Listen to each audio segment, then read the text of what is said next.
네, 안녕하세요. 5월 16일 짱목과 말씀 수다의 시간입니다. 네, 오늘은 또 새로운 장소에서 이제 말씀을 전하게 되었고 나누게 되었는데요. 네, 제가 묵는 숙소 옆에 있는 그런 장소입니다. 사실은 야외에서 많이 찍고 싶은데 이 바람이 제주도가 엄청 불어가지고 씻는 게 좀 어렵죠. 뒤에 바람 이렇게 부는 거 보이시죠? 지금도요.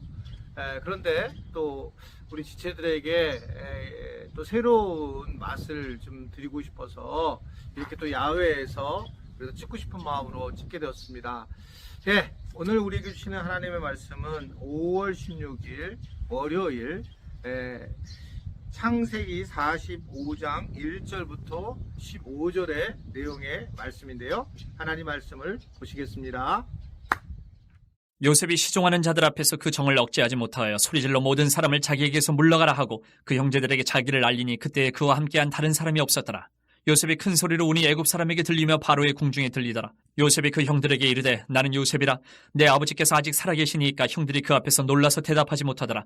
요셉이 형들에게 이르되 내게로 가까이 오소서. 그들이 가까이 가니 이르되 나는 당신들의 아우 요셉이니 당신들의 애굽의 판자라. 당신들이 나를 이곳에 팔았다고 해서 근심하지 마소서. 한탄하지 마소서. 하나님의 생명을 구원하시려고 나를 당신들보다 먼저 보내셨나이다. 이 땅에 2년 동안 흉년이 들었으나 아직 5년은 밭갈이도 못하고 추수도 못할지라. 하나님이 큰 구원으로 당신들의 생명을 보존하고 당신들의 후손을 세상에 두시려고 나를 당신들보다 먼저 보내셨나니 그런즉 나를 이리로 보낸 이는 당신들이 아니요 하나님이시라. 하나님이 나를 바로에게 아버지로 삼으시고 그 온 집의 주로 삼으시며 애굽 온 땅의 통치자로 삼으셨나이다. 당신들은 속히 아버지께로 올라가서 아뢰기를 아버지의 아들 요셉의 말에 하나님이 나를 애굽 전국의 주로 세우셨으니 지체 말고 내게로 내려오사 아버지의 아들들과 아버지의 손자들과 아버지의 양과 소와 모든 소유가 고센 땅에 머물며 나와 가깝게 하소서. 흉년이 아직 5해가 있으니 내가 거기서 아버지를 봉양하리이다. 아버지와 아버지의 가족과 아버지께 속한 모든 사람에게 부족함이 없도록 하겠나이다 하더라고 전하소서. 당신들의 눈과 내 아우 베냐민의 눈이 보는 바 당신들에게 이 말을 하는 것은 내 입이라. 당신들은 내가 애굽에서 누리는 영화와 당신들이 본 모든 것을 다 내 아버지께 아뢰고 속히 모시고 내려오소서 하며 자기 아우 베냐민의 목을 안고 우니 베냐민도 요셉의 목을 안고 우니라. 요셉이 또 형들과 입맞춤이 안고 우니 형들이 그제서야 요셉과 말하니라. 네, 마침내 그 요셉은 이제 다시 가나안 땅으로 갔었던 형제들이 돌아와서 그 형제들을 만나게 됩니다. 그러나 요셉은 결국은 이제 자기 안에 숨어져 있던 형제의 정이 튀어나와서 애굽 사람들을 다 이제 내보내고 난 다음에 형님들에게 자기가 누구인지 이야기를 하게 되는 장면입니다. 여기서 우리가 참 관심 있게 보아야 되는 부분은 우리가 이미 잘 알다시피 요셉은 결국 형들을 용서하는 과정으로 들어가면서 그 이유에 대한 설명을 하고 있는 장면이에요. 그는 지금 환경 자체가 지금 5년 정도 더 흉년이 이루어지게 되고 어렵게 될 거라는 정보를 주면서 그러면서 자기 자신을 이리로 보낸 것이 결국은 누구인가 하나님이시다라고 하는 것을 생각하면서 그가 평상시에 가지고 있는 어떤 기독교적 세계관의 모습을 보이고 있는 거죠. 비록 당신들이 나를 이곳으로 강제로 보냈지만 사실을 이곳을 보내신 이는 하나님이시다라고 하는 엄청난 이야기를 하는 겁니다. 저는 이제 이 구절을 굉장히 좋아해요. 여기에 있는 구절, 특별히 6절에 8절이죠. 8절의 말씀을 보면 나를 이리로 보내신 이는 당신들이 아니요 하나님이시다라고 하는 이 부분입니다. 우리는 사실은 삶을 살아가면서 때로는 어려운 일을 당하고 힘든 일도 있는데 그때 사실 속상하고 왜 이런 일을 당하는가 라고 하는 그런 생각을 하게 되는데 그런데 나중에 보게 되면 이런 모든 것들이 결국 하나님이 하신 일이라고 하는 것을 깨달을 때가 굉장히 많이 있습니다. 그러나 이미 이제 사실은 어려운 일을 당했기 때문에 상흔이 있고 트라우마가 있는 것이 현실이에요. 저도 마찬가지인데 세상을 살아가면서 용서를 해야 될 사람들이 있고요. 용서를 받아야 될 사람이 있습니다. 저도 이제 계속 용서를 했다고 생각하지만 정말 그 상상할 수 없는 이야기를 했던 사람들, 웬만한 거는 다 저 자신도 죄인이기 때문에 이해가 되지만 정말 치졸하게 이제 이렇게 공격을 했던 사람들은 아직도 남아서 순간순간 기억될 때가 많이 있는 게 사실입니다. 그때마다 하나님 앞에 기도를 해야 되고, 그리고 실질적으로 아고스틴이 그런 얘기를 했던 것 같은데, 용서를 하지 못하는 존재는 스스로가 악하다 라고 하는 그런 말을 했던 것 같은데, 그런 생각을 하면서 내가 참 악한 존재이기 때문에 용서를 하지 못한다라는 생각을 하게 돼요.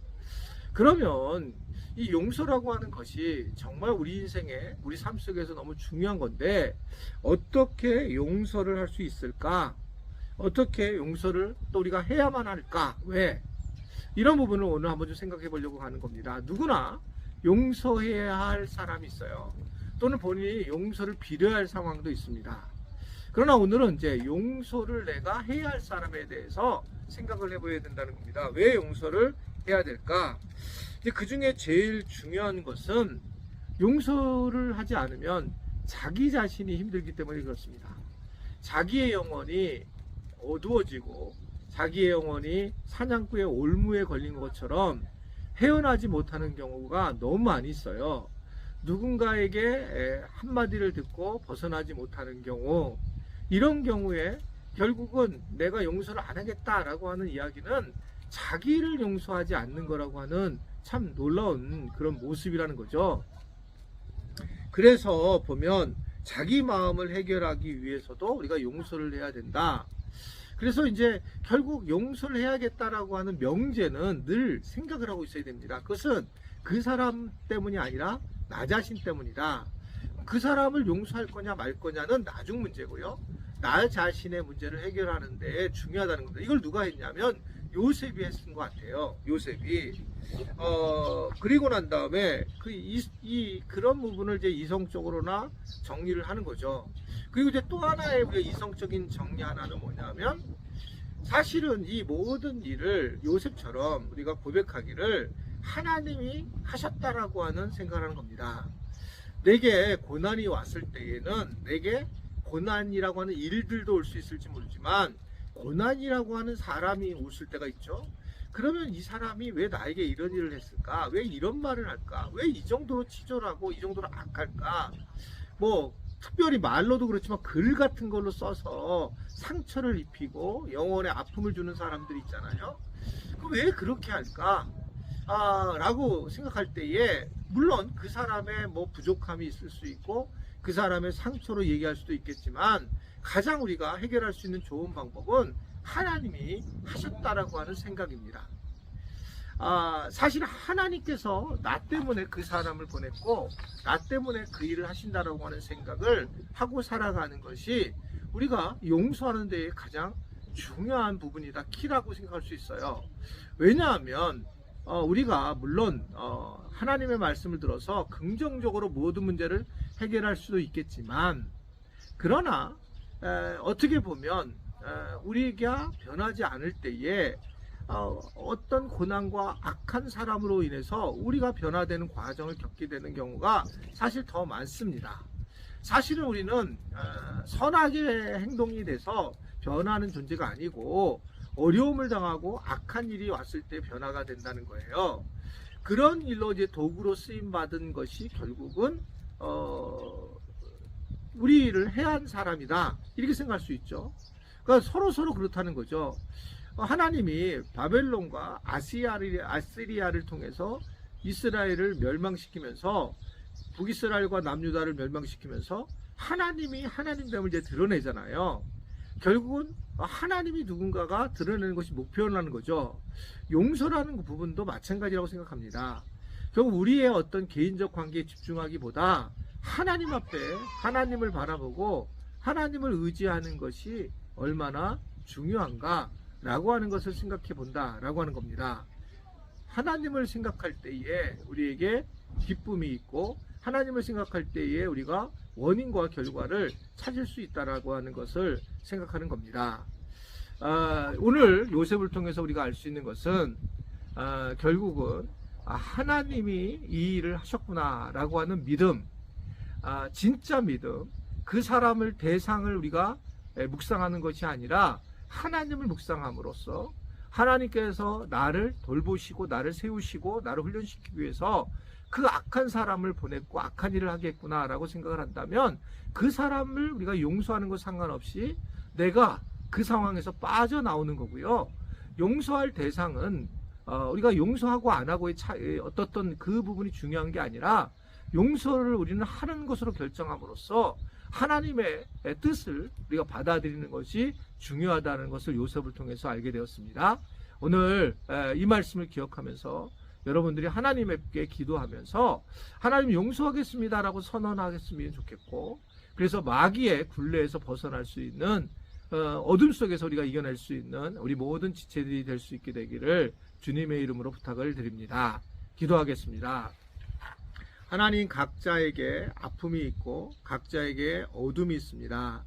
이 어둠과 이 아픔, 특히 용서하지 못할 대상들을 보면서 우리가 얼마나 이 마음에 가시가 있고 얼마나 마음에 늪이 있어서 참으로 신앙생활도 제대로 못하고 또 삶도 제대로 못 사는 경우도 많이 있습니다.